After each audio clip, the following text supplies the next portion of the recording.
getting a little bit more into the humans in your play, the relationship between Jorge, your protagonist, the son, and Gabriel, his father, is so complex, and they're both, it's not a thing where it's like there's this horrible father and an angel son, and it's not this thing where there's this like wonderful father and a terrible child. Like there's such an amazing kind of like conflict and push and pull to their relationship. Can you talk about, writing that relationship? This is a play that reflects my upbringing in Argentina, and an overall feeling of fatherhood in Latin America, of sometimes it being difficult to create intimacy between two men. Yeah.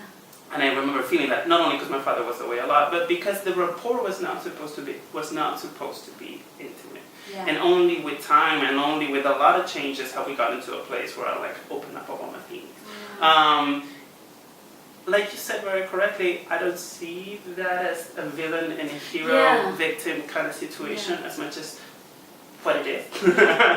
And me wanting to explore that, I think it always came from like, my father is very concerned about me being safe, and that can lead him to disapprove of a lot of the riskier choices that I make. Sure. And I'm like, I see where you're coming from, but also I need to feel supported, and that's a lot of the play of like, I know you have concerns, but it's important for me to get that. Yeah, he spends a lot of the play, Gabriel spends a lot of the play being very concerned about Jorge's career path and about like what he's choosing to do.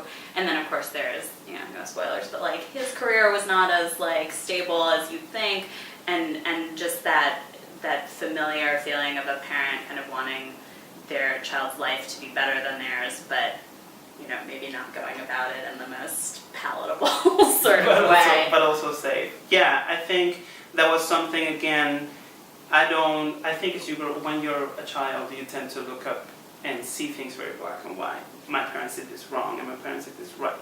And as you grow older, you're like, I have no clue what I would do with my children. So like that really starts to become more gray, and I really tried to avoid in the play of portraying the problematic relationship as one where one is depicting and the other one is the perpetrator, as much as one where it's just what it is, but that doesn't mean that it doesn't affect you. That doesn't mean that it didn't grow up with some things that were not completely resolved in my brain, and there was a lot of therapy. And a lot of conversations of being like, I can now see from the adult standpoint, and I think that's where Arnold comes in as the machine of like, when you acquire responsibility over someone else, then I am sure that as when I have a kid, then I will see things even more different than I see them now. Right. No one is ever prepared.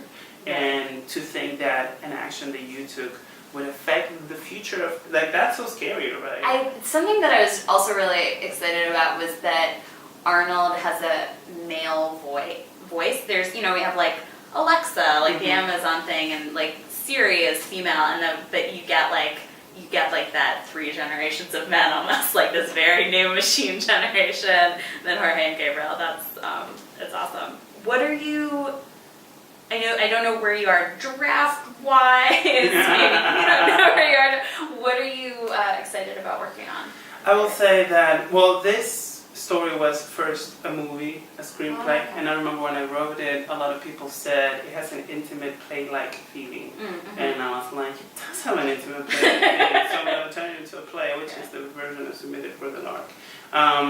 But the draft that you've read, it's a major change over the last one, because I've learned with time that I want to write my stories for the medium that they're on, and I wanted to write this as a play.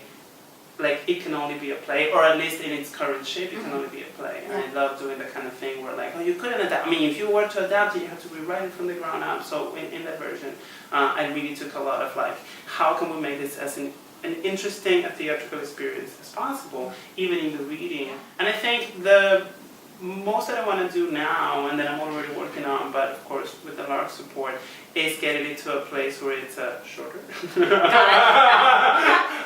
more cohesive, and where the themes of parenthood are distilled to like a clarity. I don't necessarily want to say like, you're my son, but more of like it shining through very clearly that that's the dynamic. That's why the male voice. In a very heteronormative thing. I thought having a female voice would perhaps create a different dynamic. Yeah, no, I think that, I thought it was really smart, and it really, I feel like what you're getting at does come across very clearly, and even just talking to you about it in terms of, I was like, oh, I think that he's sort of parent, and they talk about parenting him, but I think especially in, hearing the reading and performance, it'll be clear. Well, thank you. Thank you. It was fun. So good talking. So I'm Caroline McGraw. Come see Francisco's reading on November 3rd at 7 p.m., right? And you can come see my reading on November 1st